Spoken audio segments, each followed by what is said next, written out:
Boldwood presents Savage Sisters, written by Heather Atkinson and read by Karen Barkey. The moral right of the author has been asserted. This performance is owned by Boldwood. Chapter 1. The rain had soaked Carly Savage through to the skin. Her long, light brown hair was plastered to her face, and her thin green jacket was completely unsuited to the dreich October weather. In each hand she carried a heavy carrier bag, the plastic handles digging into her palms, her trainers squelching with each step. She'd been born and raised in Haghill and had never thought much of it before. It had merely been a backdrop to her difficult life. But today, it just looked depressing. It was autumn, and the rain had been relentless lately. It always seemed to wait until she'd set foot outside the door to start pouring down. One of the drains had overflowed, and a stream of water rushed down the road clogged with a heap of dead leaves and crisp packets. As she crossed the road onto the next block that was lined with dark red sandstone tenements, a car sped by, purposefully driving through the large puddle that had formed at the kerb, drenching her with cold, dirty water. Anger vied with envy. How she would love a nice, warm car. But her family couldn't afford one. They could barely afford the few groceries she carried. With a sigh of relief, she turned the corner onto her street to see the beige 3-storey block of flats where she lived. The building overlooked a cemetery, which had never really bothered her, but she had to admit that it looked rather eerie in the rain. Carly was glad she lived on the ground floor. As her hands were full, she kicked the front door with her foot rather than bothering to knock. One more scuff mark wouldn't make any difference. It was opened by her younger sister, Rose, who was a lanky girl of 16 with the same long, straight hair, delicate bone structure and large hazel eyes as her older sister. Whereas Carly's lips were thin, Rose had a pretty little heart-shaped mouth and eyelashes that were the envy of every female in the area. "You look wet?" Rose grinned at her. "Really? I hadn't noticed," said Carly sarcastically as she stepped inside and gratefully dumped the bags on the floor. The palms of her hands were bright red, thick lines cutting across them. Rose picked up the bags and carried them down the hall into the kitchen, while Carly stripped off her shoes and socks with a grimace, leaving the shoes to dry in the hall and carrying the socks through to the kitchen, where she tossed them straight into the empty washing machine. The coat she hung over the back of one of the chairs at the kitchen table. The far end of the room looked more like a living room than a kitchen, with its television on a stand, small bookcase, purple couch and dark brown armchair. As the flat only had 3 bedrooms, they'd had to turn the living room into a bedroom for their father, so the kitchen had become the heart of the home and was where the family congregated. Due to how quickly their father's condition had deteriorated, he spent the majority of the time in his room, so it was only the sisters who gathered here. "Oh, look," said Rose, glancing out of the kitchen window as she put away the shopping. "The rain's easing off." She plucked a clean towel from the top of the laundry pile on the table and tossed it to her sister. "Bloody typical," muttered Carly, catching it with one hand and using it to dry her hair. She shivered again. It didn't feel much warmer in the flat than it had outside. Their mother had died 6 years ago of cancer, leaving their father Alec to raise 3 daughters alone. Jane, the oldest of the sisters, had been 15 at the time. Alec had carried on valiantly, attempting to balance work with his home life, but with the other 2 daughters aged just 10 and 13, it had been difficult, especially as all 3 had been traumatised by their mother's death. Eventually, he'd had to give up work to be there for them, and life had been an endless struggle ever since. I got Dad the curry he likes, Carly told Rose. Ah, I'll warm it up for him, she replied, producing it from one of the bags. Carly patted her sister's arm when her sunny smile faltered. Rose was the one who cheered them all up when they were feeling low, who distracted them from their lack of money and got them to dance around the room and laugh when things started to get on top of them. But sometimes, even her pain overcame her natural optimism. Rose warmed the Thai green curry in the oven, but it was Carly who dished it up onto a plate and carried it down the hall to the room at the front of the flat.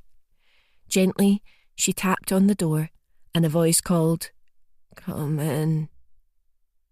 Carly pushed open the door and walked in to find her father sitting up in bed, supported by pillows, reading a book that was propped up on a tray before him.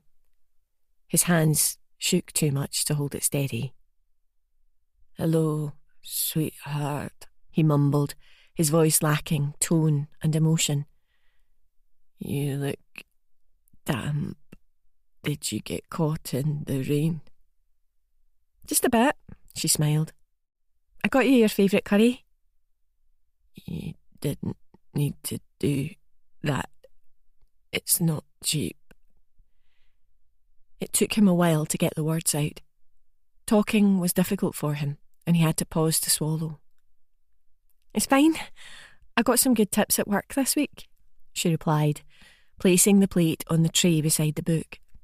It was a wheeled tray, the sort that was used in hospitals and that went right across the bed. "I hope you treated yourself too." "Got myself a fruit and nut bar. It's my weakness."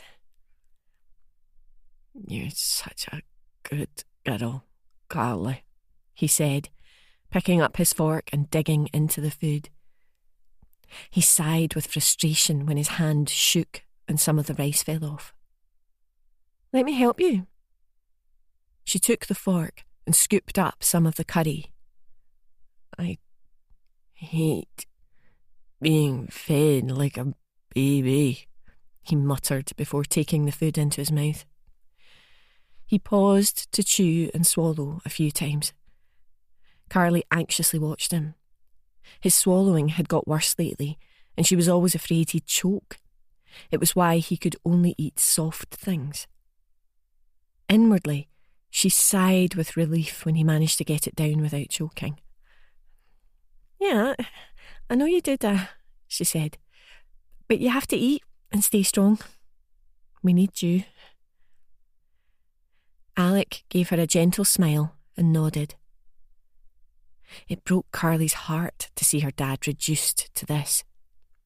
He stood at 6'3" and had been a builder for years and an avid rugby player, so he'd always been physically strong. But a year after they'd lost their mother, their father had started experiencing muscle stiffness, tremors in his hands, and impaired balance. He'd gone to his doctor, and after several tests and visits to various specialists, he'd been diagnosed with early-onset Parkinson's disease. He'd deteriorated faster than anyone had expected. Even though he was only 47 years old, he could barely walk, and the simplest of tasks was now beyond him. A couple of nurses visited twice a day to give him his medication and bathe him and assist in any way they could, but everything else was on the girls, with some help from the neighbours. Jane worked full-time in a call centre to support them all, and Rose had to go to school, so the majority of his care was on Carly's shoulders. Carly worked part-time at the local pub, planning her shifts around her father's needs and Jane's hours. They all hated seeing him suffer, but Carly kept all this pain hidden as she fed him and chatted with him. When he'd finished, she took the empty plate back into the kitchen. Rose was watching television, her back turned to her, so Carly felt safe to bury her face in her hands and quietly shed a few tears. "Carly?" said a voice. You all right? She raised her head and forced a smile for the sake of her younger sister, who had turned in her seat to regard her, looking concerned. I'm fine. Have you done all your homework? Don't I always? Pain filled her lovely eyes. He's getting worse every day. Carly didn't know what to say, as she could hardly deny it was true. What do you fancy for tea? She replied instead, attempting to inject some cheerfulness into her tone. Rose ignored the question. Shouldn't they say we can't look after him anymore and he'll have to go into a home? I don't want that to happen. Don't you worry. This is his home. We are his family. So it's only right we take care of him. Carly panicked a little when it looked like Rose was going to cry. She wasn't any good at comforting people. That was Jane's territory. Carly didn't know what they would do without their older sister, who had risen to the occasion magnificently when their mother had died and their father had become ill.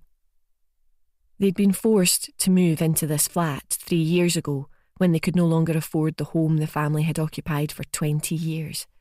Plus, they'd needed something on one level for their father. Jane had found this flat and arranged everything, taking all the burden upon herself, as well as comforting her sisters about the massive upheaval in their lives. It was an enormous relief when Carly heard the slam of the front door, indicating Jane was home. Carly, she said breathlessly as she dashed into the kitchen.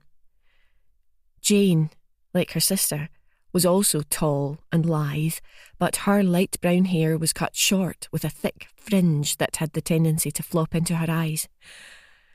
Thank God you're here. What's wrong? She replied. I've just heard that Cole's been released from prison. Rose gasped and looked to Carly, who stared back at Jane in shock. But he has another 6 months to serve, breathed Carly. He's been let out early for good behaviour, although from what I've heard he wasn't very well behaved. He was released yesterday. Mrs. Carson down the road saw him. She was waiting to pounce on me when I got off the bus. She couldn't wait to tell me all about it. The old bat was winding you up.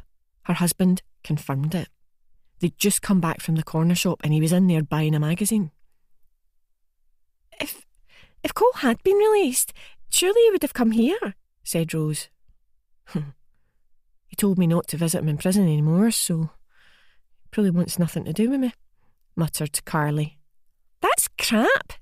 He's mad about you. You mean he was, she replied, looking down at her hands so her sisters wouldn't see the pain in her eyes. She took a deep breath and raised her head. Would you mind doing tea, Rose? No, of course not.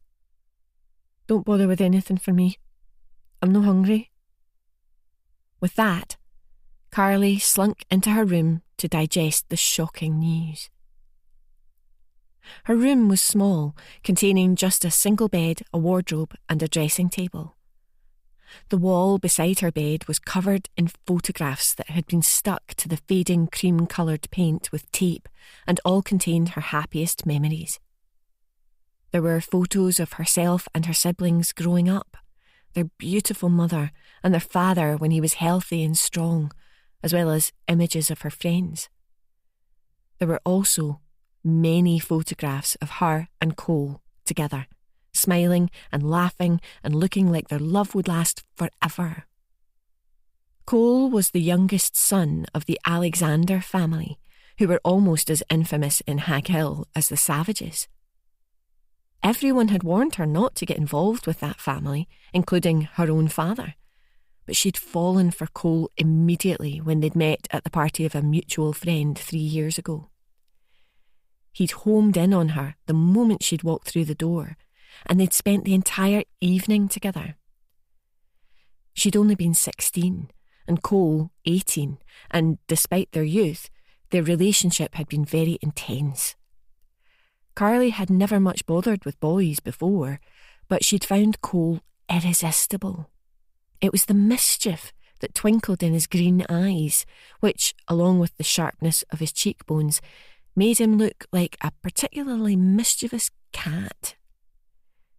He was tall, standing at 6'1", but slender and lanky looking, but that was an illusion, because he was very strong, every muscle in his body taut and defined.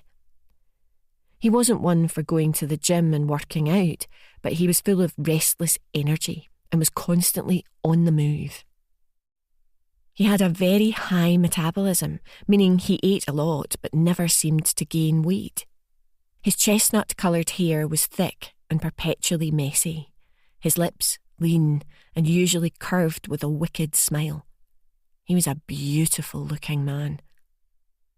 Their relationship had been passionate, intense, but tumultuous, mainly due to the interference of his family. Carly had wanted Cole to get onto the straight and narrow, but he was constantly being pulled into criminal activities by his older brothers, who were determined to drag him down to their level. Cole was close to his brothers, so Carly had quite a battle trying to steer him onto a better path. Then had come the day she'd dreaded. Cole's oldest brother, Ross, had planned to rob a grand house in the west end of the city and had managed to convince Cole to be the getaway driver. Cole was a genius with cars.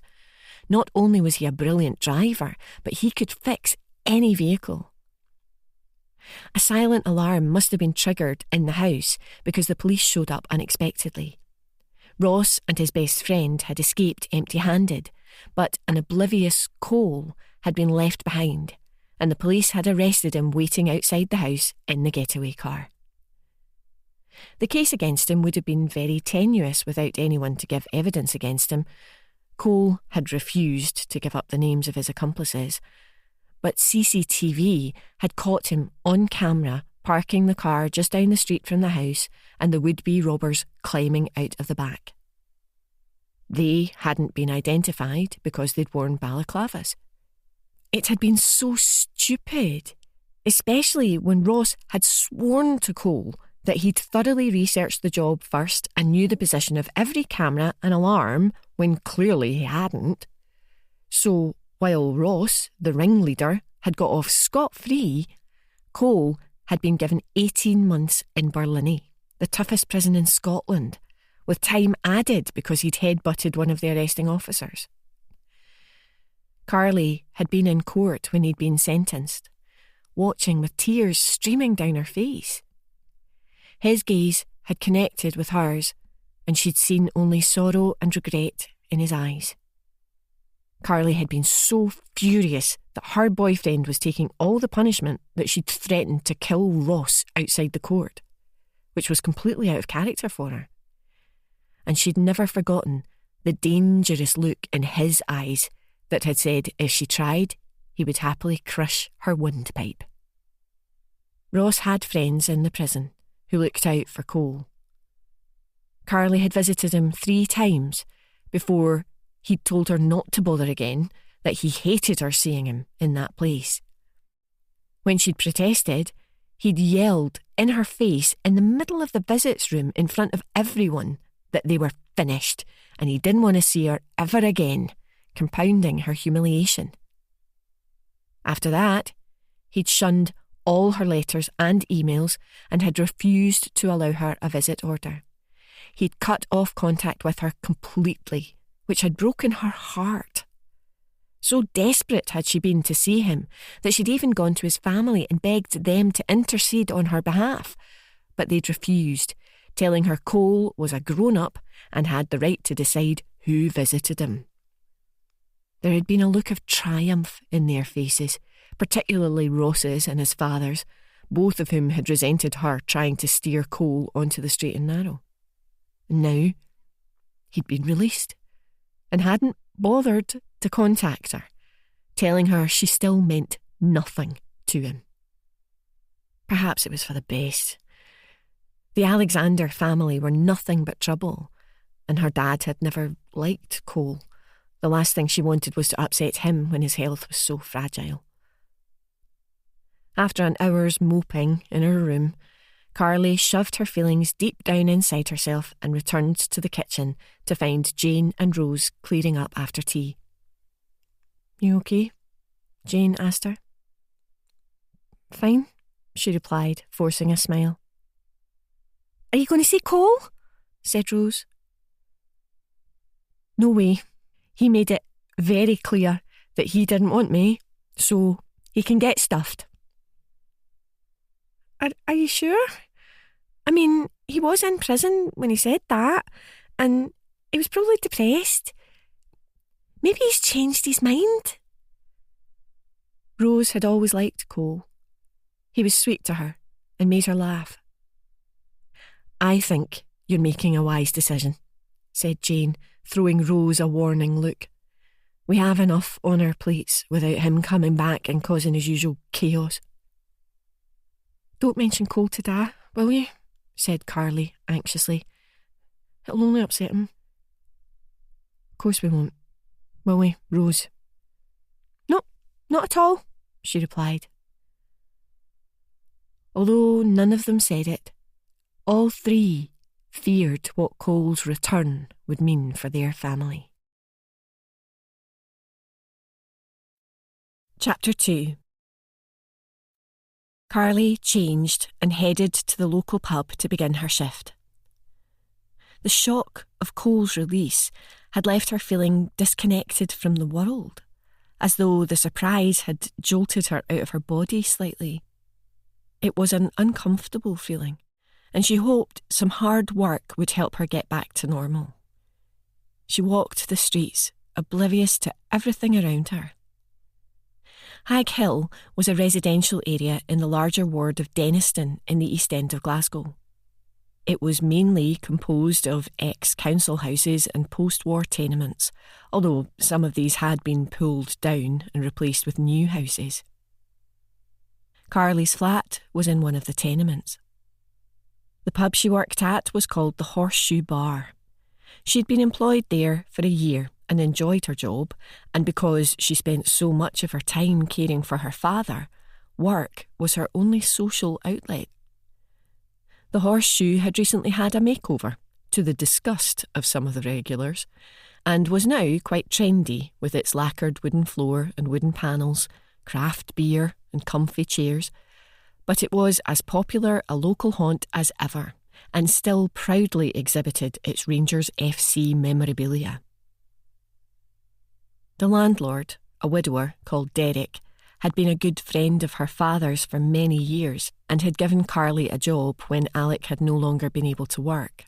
He was a big man, as broad as he was tall, with a thick black beard and a heart of gold. He always made sure Carly's shifts fitted in with her father's care roster. He did not tolerate troublemakers, who soon found themselves slung out on their arses by the burly landlord and were never welcomed back, forced to go to the wheat sheaf a few streets away, which was the Horseshoe's nearest rival and nowhere near as pleasant. "Hi, John," said Carly to the old man propping up the end of the bar. "All right, sweetheart," he croaked back. "How's that die yours, "Oh, he's no so bad. His appetite was good today. He ate all his curry." "Oh, that's great, doll. You gave him my best." "I will," she replied, before heading into the office behind the bar to lock up her handbag and hang up her coat. She returned to the bar to find Derek emerging from the cellar hatch in the floor, carrying a box of salt and vinegar crisps. "Oh, good timing, Carly," he said. "I really need a push." "Well, I'm shocked." She smiled, taking the box from him. Derek might have been a big man, but he had a bladder the size of a tea bag and often needed to nip to the bathroom. "Away you go, I've got this." "Cheers, doll," he replied, before closing the hatch and rushing out from behind the bar, through the main room and down the passage that led to the toilets with a speed that belied his size. Carly got to work. It was a Tuesday evening, which was one of their quieter nights, the clientele mainly comprised of the older generation piling in after bingo from the hall down the road.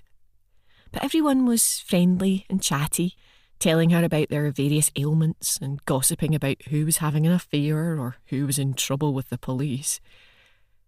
The routine of the work and the friendly chatter of the clients soothed Carly's nerves, and she began to relax. She even managed to put Cole to the back of her mind as she laughed, chatted, served drinks and cleared tables.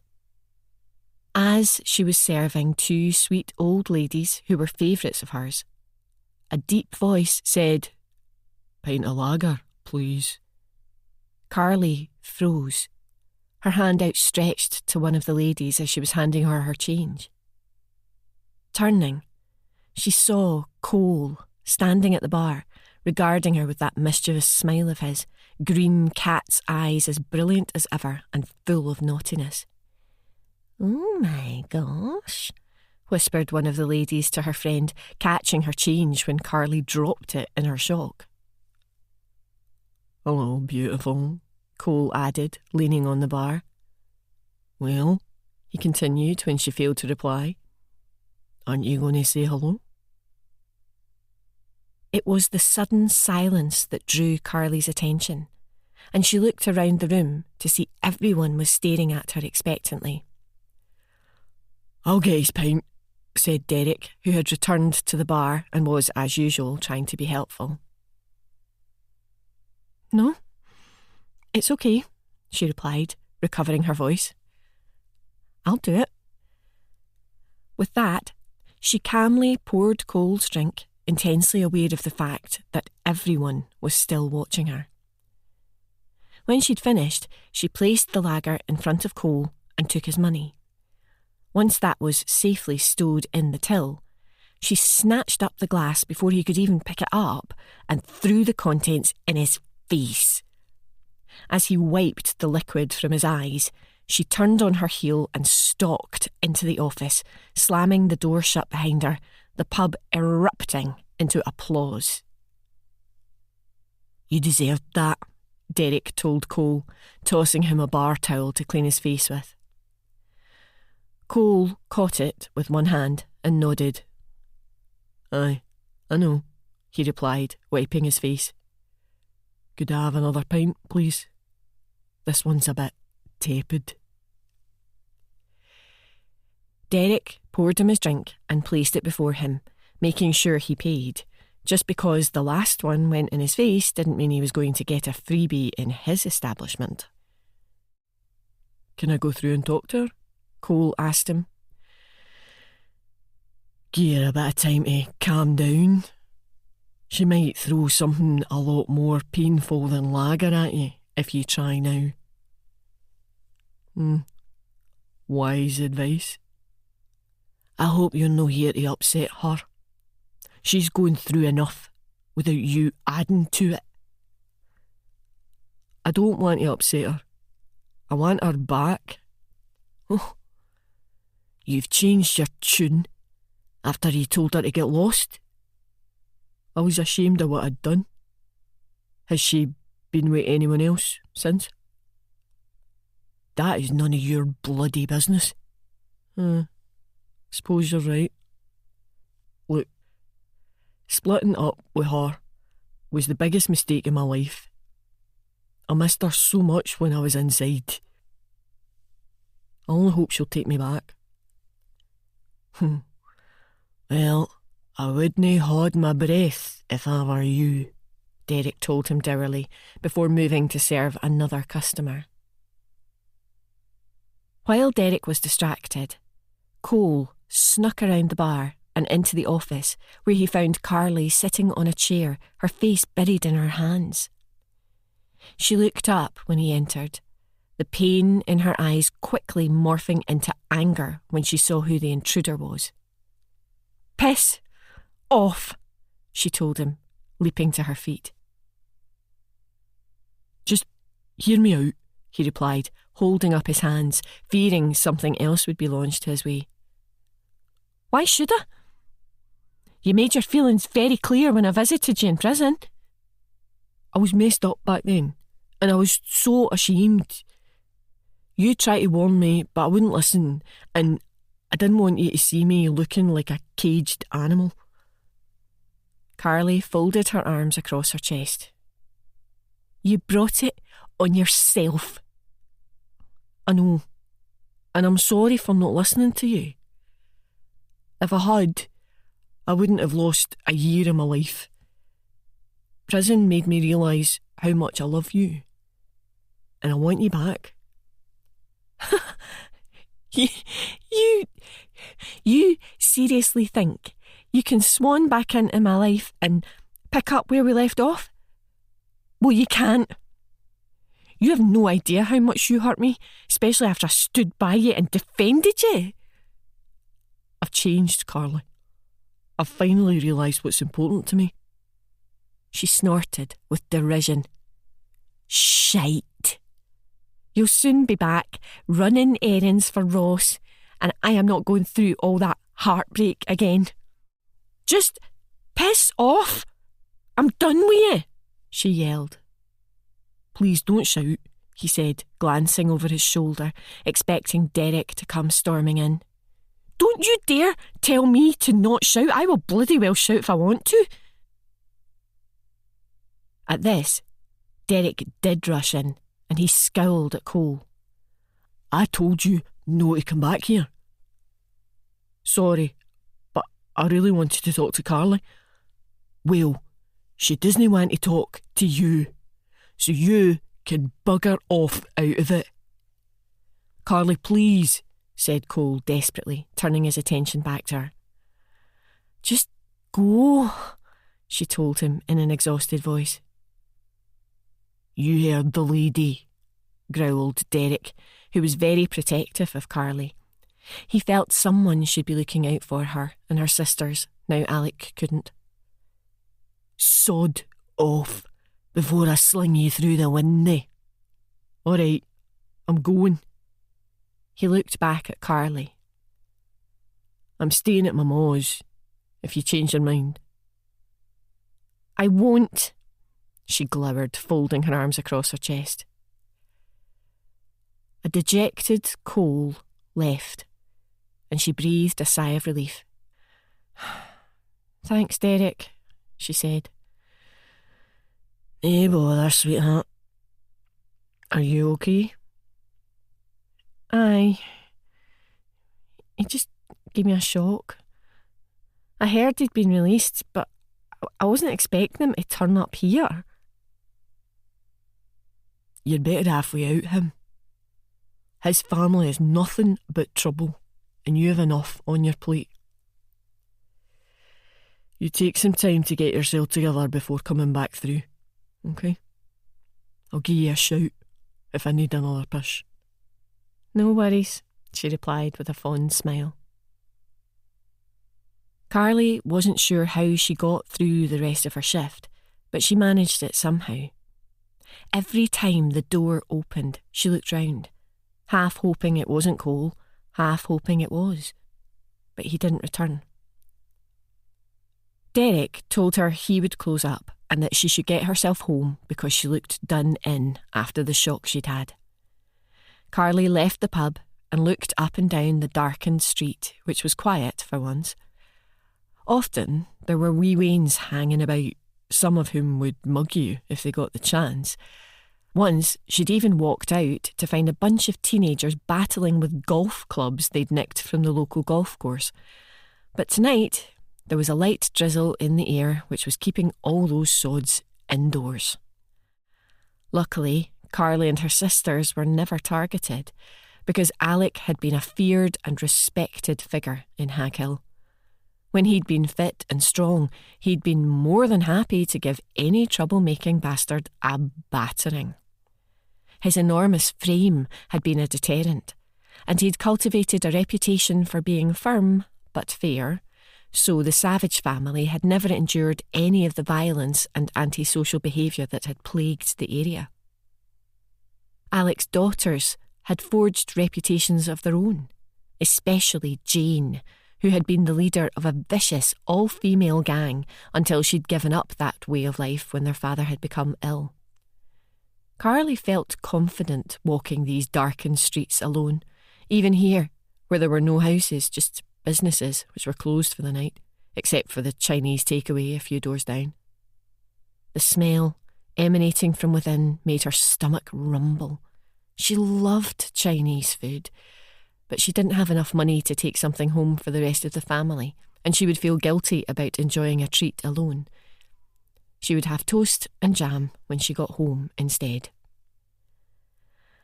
As she passed the takeaway, a figure darted out of the doorway, clutching a white polythene bag. "Carly," said Cole, smiling. She sighed. "What do you want?" He hurried to catch her up as she strode on at her usual brisk pace. "I bought you your favourite, chicken chow mein," he said, holding the bag out to her. "I don't want it." "Of course you do. You love chow mein." "People change. I'm not the woman you remember." "Aye, you are. You'll always be my Carly." "I am not your Carly anymore, and that is your fault. I would have happily waited for you to be released, but my loyalty wasn't enough, was it? You humiliated me in that prison. You couldn't even dump me quietly. You had to shout it out. I was laughed at by criminals." "So that's why you're so mad at me, because a couple of morons laughed at you?" Carly stopped and rounded on him.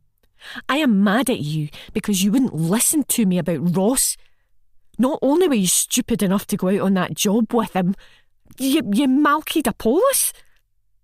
"Well, the bastard deserved it. He was trying to put the cuffs on me." "He was only doing his job. If you hadn't been such a bloody idiot, you might have got a shorter sentence. I was willing to forgive your breathtaking stupidity, but that was the last straw. You were sent down when my dad's condition got a lot worse." Tears filled her eyes. "I needed you, and you weren't there." The pain in her voice shocked him, and it finally made him understand just how much he'd hurt her.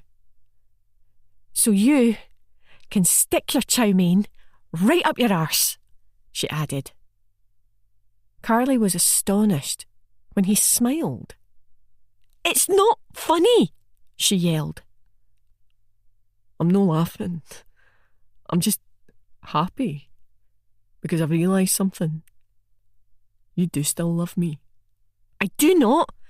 "Aye, you do," he said, stepping closer, their faces just inches apart. "If you really didn't give a shite, you wouldn't be so angry." "Of course I would." "For a year, I've wondered if you'd forgotten about me and moved on. But now I know you haven't. So there's still a chance for us." "Why do you still want to be with me? Am I just a habit to you?" "No. You're my future wife." Carly was thrown. Despite the intensity of their relationship, neither of them had mentioned marriage before. The prospect of being tied down like that had always scared Cole. "Was there anyone else while I was inside?" he asked her. "That is absolutely none of your business. You are no my boyfriend anymore." His eyes flashed. "Is that a yes?" "Well, wouldn't you like to know? Now it's late and I'm tired, so I'm going home." I'll walk with you." "No, I just want to be alone." "Well, it's late, and these streets can be dangerous." "Not since you were sent to prison," she said stonily, before continuing on her way. Part of Carly longed for him to pursue her and continue trying to win her over. But he didn't. He just stood there, watching her go. And that hurt too. Chapter 3. Carly was woken the next morning at 6:30 by the sound of Rose singing in the kitchen. She smiled. Her sister had the sweetest voice, unlike herself and Jane, who were practically tone deaf. She got out of bed, showered and dressed before heading into the kitchen, yawning. "Sorry," said Rose. "Did I wake you?" "Yeah, but not to worry. I have to give Di's breakfast soon anyway." "Why are you so chirpy?" "No particular reason," she smiled. "I'm just happy." Carly smiled back at her. "That's nice. So there's no boy on the horizon making you sing like that?" "No. They're all idiots. So immature." You're not wrong." "Do you want a brew?" Rose said, switching on the kettle. "Yes, please." Carly and Jane were very aware of how lucky they were to have Rose, who always did everything she could to help and never complained. "I'll see if Dad's awake," said Carly. She walked down the hall and gently tapped on his bedroom door. When there was no response, she opened it and peered inside. He was lying so still on the bed that her heart lurched until she saw the rise and fall of his chest. Every day, she feared walking in and finding he'd passed away in his sleep. Not wanting to disturb him, she closed the door quietly and returned to the kitchen. She and Rose enjoyed breakfast together, and half an hour later, Jane walked in, ready for work, wearing a smart blouse and black trousers, her short hair neat. Her tall, athletic frame carried clothes so well that her cheap, fast-fashion outfits always made her look like a powerful businesswoman. Carly had no doubt that one day she would be. Jane made herself a cup of tea and some toast and joined them at the table. "I heard Cole turned up at the pub last night," Jane told Carly. "What?" said Rose. "Why didn't you tell me?" she demanded of Carly. "I wasn't ready to discuss it." "How do you know?" she asked Jane. "I woke up to a text from Georgia Johnson. Her gran was in the horseshoe last night." "So word will already be all over Haghill by now?" "Yep, sorry," said Jane with sympathy in her eyes. "Oh, great," she muttered. "What happened?" said Rose excitedly. "He said he wanted me back," replied Carly. "So I threw a pint of lager in his face and told him to sod off." "Ah, that's a shame." "Why?" "He deserved it." "Well, I know, but I always liked Cole. And yeah, he behaved like an idiot, but he really did love you. I have no doubt about that." "Even when he told me to piss off?" she said, eyes flashing with hurt. "He did that for you. He didn't want you dating someone stuck in prison." "And now he's out, he thinks we can pick up where we left off. Well, we can't. I am done with him." "If you're sure," said Rose uncertainly. "I am." "That's a very wise decision," said Jane. "At heart, he's a nice man, but he attracts trouble, especially being an Alexander. He'll never be able to escape his family." "That's true. That lot are a nightmare." "Well, hopefully he's got the message and he'll leave you alone." Carly just nodded. If that was what she wanted, then why did the prospect hurt so much? After Rose had headed to school and Jane had left for work, Carly watched some television with her father in his room. He loved cookery shows. Cooking had been a big passion of his, and they enjoyed discussing recipes together that they knew neither of them would ever make. His eyes used to light up with animation during these discussions, but now his face was expressionless, having developed the mask-like appearance so common to Parkinson's disease sufferers. Alec's room was the largest in the flat, and he needed it with all the equipment he required. His bed was an electric profile one, which could be raised up and down at the touch of a button to help him sit up or lie down, and there was a grab rail on the left side to assist him to get in and out. The sheets were satin, which made it easier for him to turn over and to get out of bed. He could still manage that on his own, and he could get to the toilet himself with the aid of the walker, which always stood close by. There was also a large pill box to organise his medications, of which he had to take several every day, and a little bell for him to ring when he needed something. Because the illness had affected his speech, it was difficult for him to shout. Alec loathed the sight of the commode in the corner of his room, which he had so far refused to use. He dreaded the day he needed help going to the toilet, but it was inevitable that it would come and take away what little dignity he had left. The armchair was raised to make it easier for him to get in and out, and sometimes he would sit in it, but Carly had noticed that lately he preferred to remain in bed. She didn't think this was entirely due to his condition. Depression seemed to be slowly settling over him, and she knew it wasn't just sadness about his illness. He was worried about what would become of his girls when they'd lost both parents. Parkinson's disease itself wasn't fatal.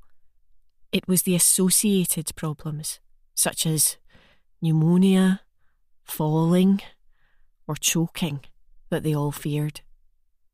Alec had unknowingly lived with Parkinson's disease for years before he was even diagnosed, because the symptoms had crept up on him so gradually, and Alec himself wasn't even sure when they'd begun. He recalled feeling a little out of sorts 9 years ago when his wife had first been diagnosed with ovarian cancer, but he'd put that down to the stress of the situation. He'd only realised something serious was going on a year after she'd died.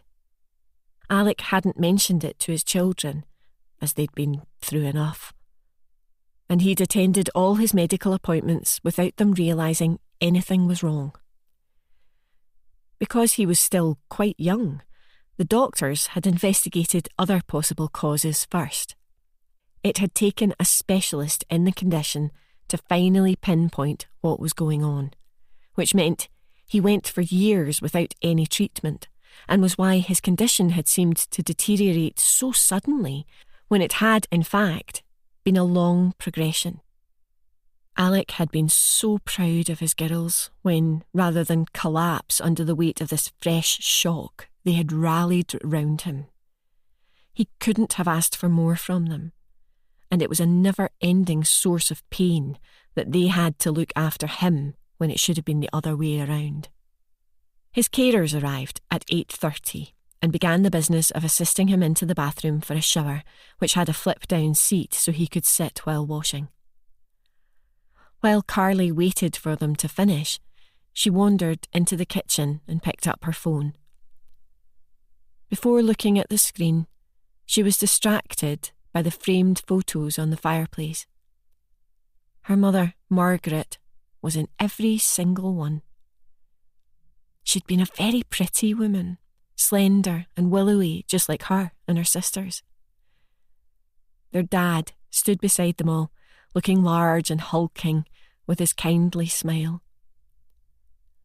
One of the photos had been taken on holiday in Inverness a year before their mother had fallen ill, when life had been easy and full of laughter. A lump formed in Carly's throat at the sight of all those happy faces. They'd not had a clue that very soon their world would be torn apart and everything would change.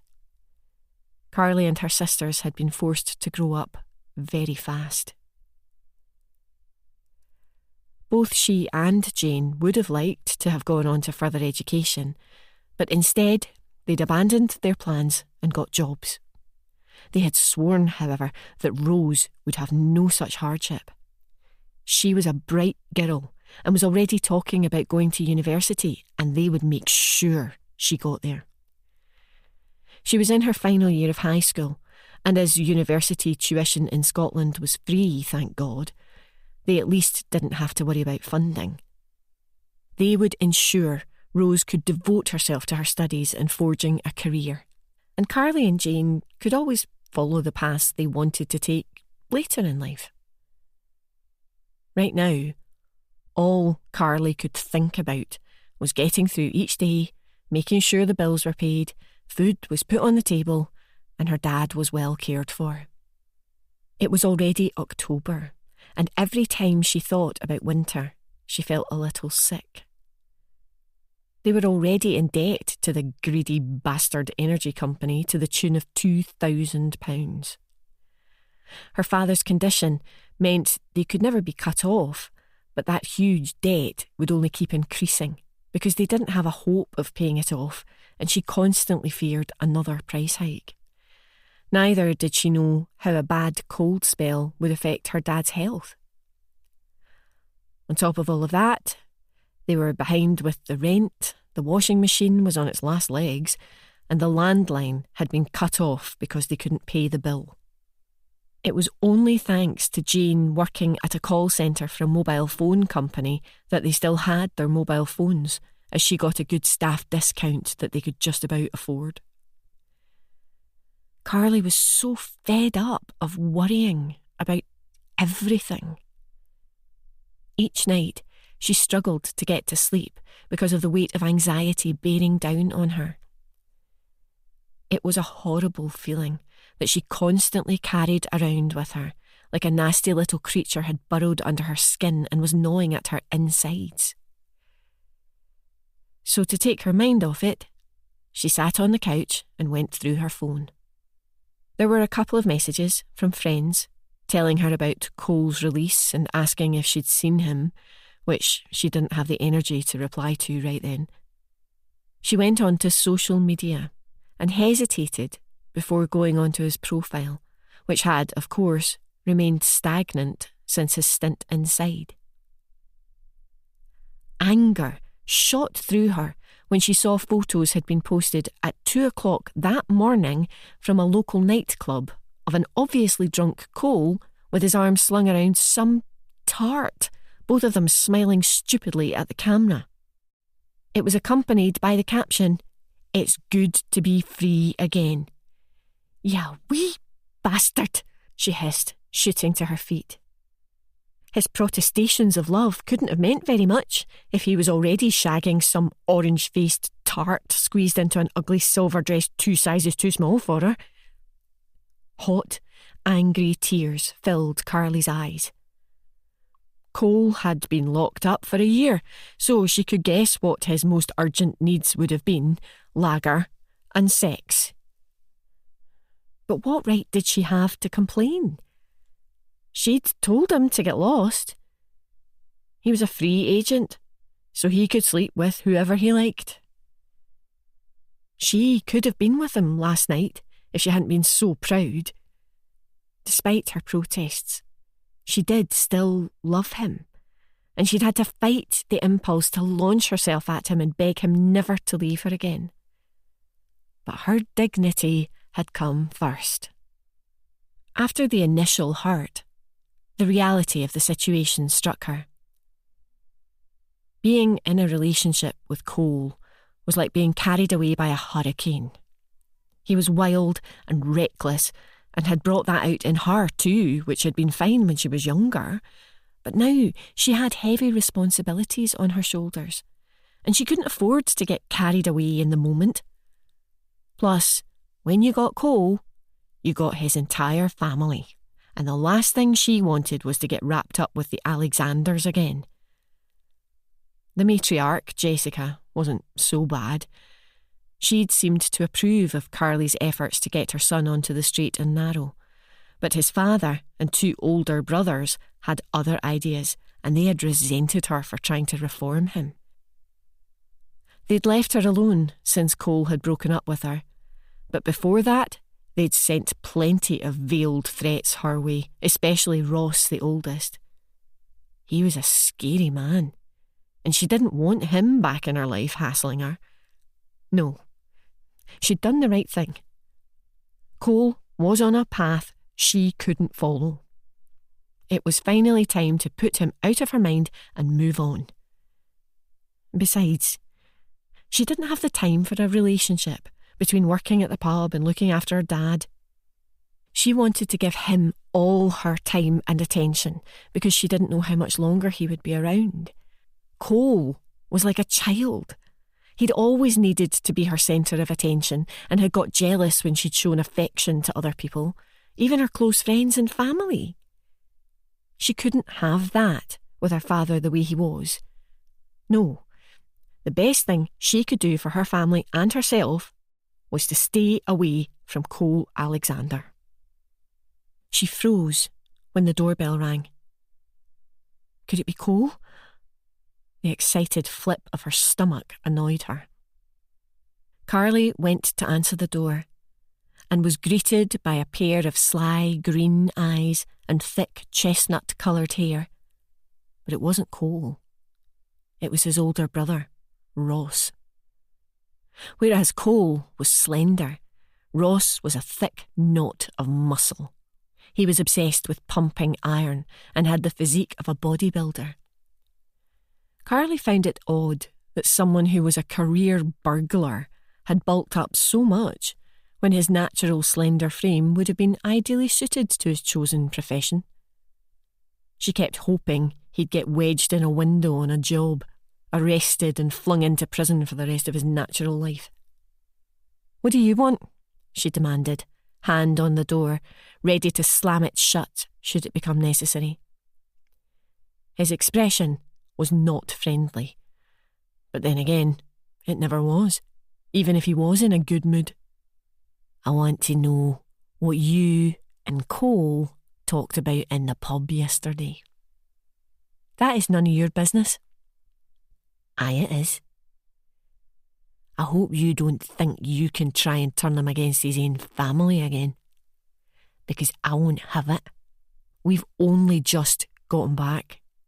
And we don't want you try to drive him away again with your poison." "First of all," she replied indignantly, "it was not poison. I was trying to protect him. And if he'd listened to me, he wouldn't have spent the last year in prison." Ross's eyes hardened, telling her she'd hit a nerve. "The family is pure happy to have him home, and we don't want you trying to steal him from us." "I wasn't trying to steal him from you," she sighed. "My ma is so happy. So you keep your fucking nose out, okay?" "Who do you think you are, speaking to me like this on my own doorstep?" He took an aggressive step towards her, and even though Ross had always intimidated her, Carly stood her ground. "I know Cole went to your pub last night and you talked. I want to know what was said." "Well, why don't you ask him?" she retorted. "Oh, I see," she continued when his brow creased. "He won't tell you. And why's that?" "Because it's none of your bloody business." When she tried to close the door, he slammed his hand against it. Even though she put all her weight against it, he easily managed to keep it open. "I'm not going until I know," he said. "Are you back together?" "That is nothing to do with you," she retorted. "Then you'll have to get used to a draft, 'cause I'm no moving until I get an answer. Who are you going to get to throw me out?" His smile was sadistic. "Your da?" "You bastard," she spat. Ross shook his head. "Nah, you're no back with Cole. If you were, you'd be with him now. Hopefully he's finally realised that you're no good for him." "Well, actually, he begged me to take him back, but I said no because I knew he'd continue to let you drag him down and I can't watch that happen to him." You mean he didn't want you? He hissed. Prison obviously screwed his head on the right way. Well, just know that if you do consider trying to get him back, it will be very dangerous for you. He peered inside the flat, and she moved her body to prevent him from seeing anything. This place is more shite than the house you were in, but at least you have a roof over your head.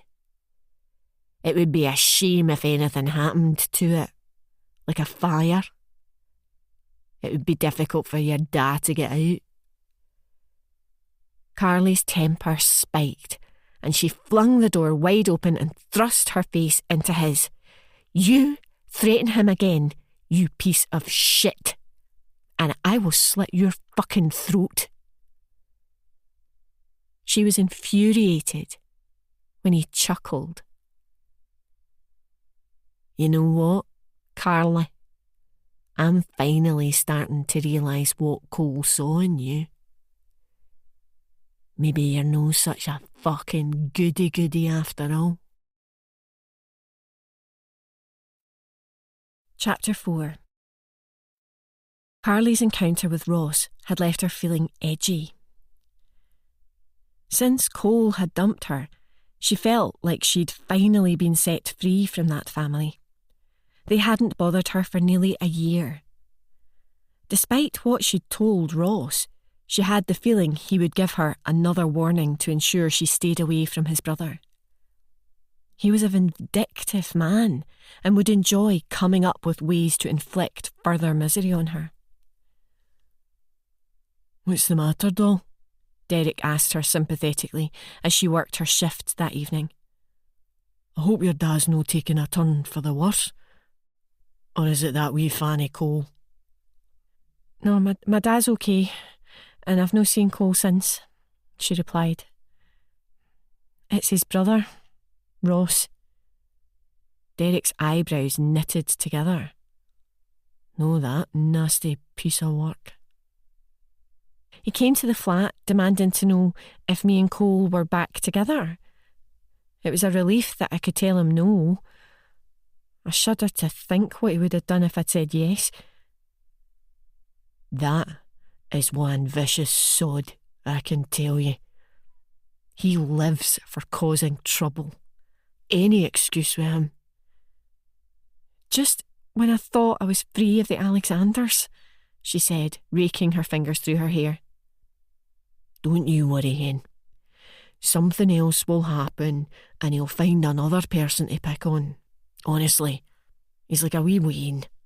But if he does give you any bother, you just let me know and I'll have a word. I've always got on with his da. Brian's the only one capable of stopping Ross when he's on a mission." "I really appreciate that, Derek. Thanks." She smiled. It felt good knowing someone had her back. The only other people she could rely on were her sisters, but she didn't want them anywhere near Ross Alexander. The door opened, and once more Carly's heart skipped a beat, but it was just 3 middle-aged women who were regulars on a Thursday evening because it was karaoke night. Anxiety had gripped her every time the door had opened that evening, expecting it to be Ross. "All right, sexy," one of the women beamed at Derek. "Hello, Pauline doll." He smiled, leaning on the bar. Derek was a bit of a local heartthrob with the middle-aged women in the area, especially since his divorce 3 years ago. The fact that he ran a prosperous business also went heavily in his favour, as did the fact that he was quite good-looking, as well as big and burly. "You all set up for the karaoke tonight?" purred Pauline, flashing her large white teeth at him. "You know me, always ready for action." He grinned back, making the 3 friends howl with laughter. Carly cringed with embarrassment. She could never take old person flirting. This time, It was a relief when the door opened again. It wasn't Ross, but it was just as bad. In strutted Emma Wilkinson, leader of a local girl gang called the Unbeatable Bitches. The gang Jane used to run, but had left when their dad became ill. Some of the bitches, as they were known for short, hadn't taken very kindly to being abandoned. They'd stalked Jane and her sisters for a bit afterwards and threatened retribution that had never come, mainly because they were all intimidated by Jane, who hadn't always been the responsible, sensible woman she was now. Emma was flanked by 3 women from her gang, which had nearly 20 members in total, although this figure constantly fluctuated. Carly didn't understand why they were here, as the Wheat Sheaf was their local, and they'd not set foot in the Horseshoe for years. Derek straightened up, expression grim. "What are you lot wanting?" he demanded. "Just a drink, Derek," replied Emma, "and to enjoy some karaoke. No need to burst a blood vessel." Emma was a lovely-looking, elegant woman, and the last thing she looked like was the leader of a violent gang responsible for vandalism, muggings and attacks in the area. She wore her knee-length cream dress and cropped leather jacket well, her thick blonde hair pulled back into an elegant top knot, looking as though she was going out for a night at some posh West End club, rather than to sing karaoke in a second-rate pub. The Unbeatable Bitches had been around for about 5 years, but their activities had really gone into overdrive with lockdown. There had been a surge in gang activity all over the country during this time, thanks to bored teenagers with nothing better to do. In Haghill, the Bitches had been the dominant force and had recently gathered more followers, which had given Emma a very exaggerated opinion of herself, seeing herself as some all-powerful figure in the criminal underworld, rather than the head of a group of